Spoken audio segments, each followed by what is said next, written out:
Pemirsa, Sultan, salah satu anak penderita tumor, berhasil dioperasi dan diangkat tumor yang tumbuh di belakang bola mata kiri tersebut. Oleh pihak Dr. RS Pelindo Husada Citra milik Pelindo 3 di Surabaya, Jawa Timur. Pengangkatan tumor tersebut dilakukan dan ditangani oleh 14 dokter dan 12 perawat dari rumah sakit setempat.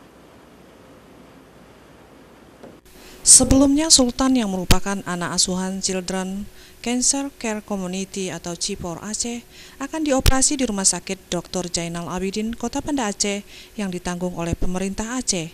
Namun berkah bagi Sultan, anak piatu yang kurang mampu ini bertemu dengan Direktur Utama Pelindo 3, I Gusti Ngurah Askara Danadi Putra di Jakarta saat mengantar anak kanker lainnya yang dirujuk ke Rumah Sakit Gatot Subroto di Jakarta. Alhasil pihak Pelindo 3 pun meminta untuk menangani kasus Sultan, asal desa Tanoh Depet, Kecamatan Celala, Kabupaten Aceh Tengah tersebut.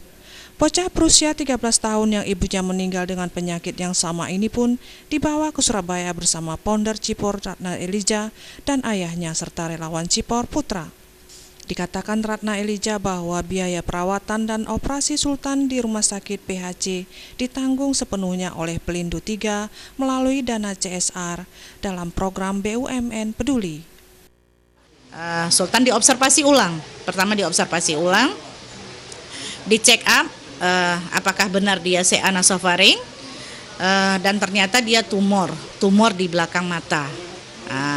Dan alhamdulillah Sultan sudah dioperasi dan matanya yang selama ini kita kira akan dibuang, dicopot, itu bisa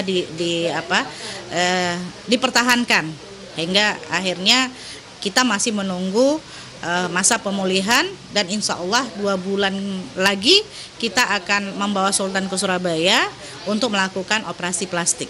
Ditambahkannya kini Sultan dalam masa pemulihan dan 2 bulan setelah ini anak yang sudah 6 tahun ini menderita tumor mata kirinya itu akan dibawa kembali ke RSPHC untuk operasi plastik di bekas operasi matanya kemarin itu. Pengasuh CIPOR Ratna Elijah berterima kasih kepada semua pihak yang selama ini telah membantu dan peduli terhadap anak kanker yang tidak mampu, juga kepada pendiri Aceh Connection Foundation Anita Amir Faisal di Jakarta yang telah membantu Sultan dari awal hingga akhir. Alhamdulillah senang kita ya, waktu itu saya merasa bersyukur sekali bahwa ada pihak luar yang peduli kepada anak-anak kanker Aceh. Kemudian saya pulang dulu, saya bicara dulu dengan keluarga, gimana solusinya, apa mau, Sultan kita bawa ke Surabaya. 2 minggu kemudian keluarga Sultan memberikan keputusan bahwa mereka siap untuk membawa Sultan ke Surabaya. Tim Liputan Aceh TV.